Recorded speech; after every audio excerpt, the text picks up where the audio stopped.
Middle east के देश Kuwait में 40 भारतीय मजदूरों की मौत से हर कोई स्तब्ध रह गया।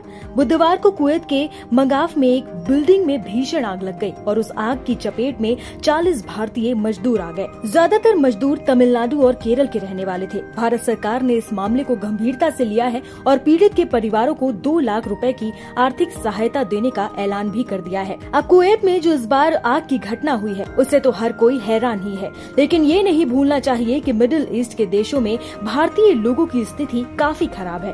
खास तौर पर जो मजदूर हैं, वो सिर्फ पैसों के लालच में कुवैत और दूसरे देशों में जा बसते हैं, लेकिन वहाँ पर काफी बदतर हालत में रहने को मजबूर दिखते हैं। कुवैत में हर साल मर रहे भारतीय मजदूर। एक आंकड़ा बताता है कि पिछले 2 सालों में अकेले कुवैत में 1400 भारतीयों की मौत हो चुकी है। ये भी ज्यादातर मजदूर क्लास के आदमी ने अपनी जान गंवाई है। कुवैत में जो भारतीय दूतावास है उसे भी 2021 से 2023 के बीच में 16,000 शिकायतें मिली हैं। ये सारी शिकायत उन भारतीय मजदूर की हैं जिन्होंने आरोप लगाया है कि उन्हें ना समय पर सैलरी मिलती है और ना ही उन्हें ठीक से रहने के लिए कोई जगह दी जाती है और कई प्रकार के शोषण भी उनके साथ किए जाते हैं। इस साल फरवरी में भी भारत के सदन में विदेश मंत्रालय की तरफ से महत्वपूर्ण जानकारी दी गई थी।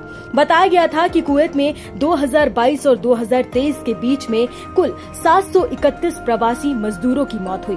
वहाँ भी 708 अकेले भारतीय ही थे। अगर थोड़ा और पीछे चला जाए तो कोरोना काल के दौरान 2020 में और 2021 में भी हजारों भारतीय मजदूरों की मौत हुई थी। 2014 से 2018 के बीच तो आंकड़ा 2932 तक दर्ज किया गया। कुवैत में मजदूरों को कितनी सैलरी? कुवैत में अनस्किल्ड लेबर, हेल्पर और क्लीनर को हर महीने 100 कुवैती दिनार मिलते हैं। भारतीय रुपए में ये रकम 27,266.38 होती है। इनमें कृषि करने वाले, कार धोने वाले, कंस्ट्रक्शन का काम करने वाले, बागवानी और अन्य मजदूरी का काम करने वाले लोग शामिल हैं। वहीं गैस कटर, लेथ वर्कर समेत भारी मशीनरी के साथ काम करने वाले मजदूरों को 140 से 170 कुवैती दिनार यानी कि 38,172.93 से 46,352.85 रुपए प्रति माह मिलते हैं। भारत में कम मजदूरी बड़ी वजह।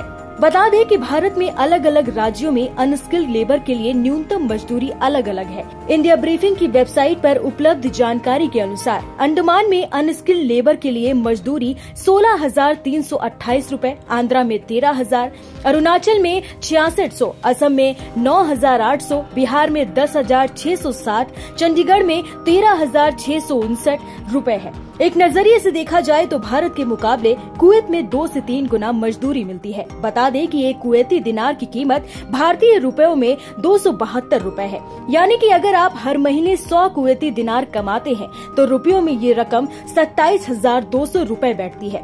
कुवैत में एक कुशल कारीगर का औसत वेतन लगभग 1260 कुवैती दिनार प्रति माह है। कुवैत में एक भारतीय के लिए न्यूनतम वेतन लगभग 320 कुवैती दिनार प्रति माह है। कुवैत आखिर जा क्यों रहे हैं मजदूर? एक सवाल सभी के मन में आता है कि अगर कुवैत में हालात इतने खराब हैं, वहाँ पर लगातार मजदूरों की मौत हो रही है, फिर भी उनकी संख्या कम होने के बजाय बढ़ती ही क्यों जा रही है? अब इस सवाल का जवाब छिपा है कुवैत की सैलरी मैनेजमेंट में। मिडिल ईस्ट का ये देश भारतीय मजदूरों को ज्यादा पैसे देने का लालच देता है। भारत में एक दिहाड़ी मजदूर को जितनी सैलरी मिलती होगी उससे ज्यादा पैसे देने का दावा किया जाता है। एक रिपोर्ट के मुताबिक भारतीय मजदूरों को कुवैत में महीने का 27,000 रूपए मिलते हैं। वहीं अगर उसे कोई दूसरे काम आते हो, चाहे वो गैस कटर हो, तो 40,000 से 50,000 के बीच में भी वो महीने का पैसा कमा सकते हैं। इसी सैलरी की वजह से हजारों मजदूर हर साल भारत छोड़कर कुवैत चले जाते हैं और वहाँ पर खराब स्थिति के बीच में भी जिंदगी चलाने की कोशिश करते हैं।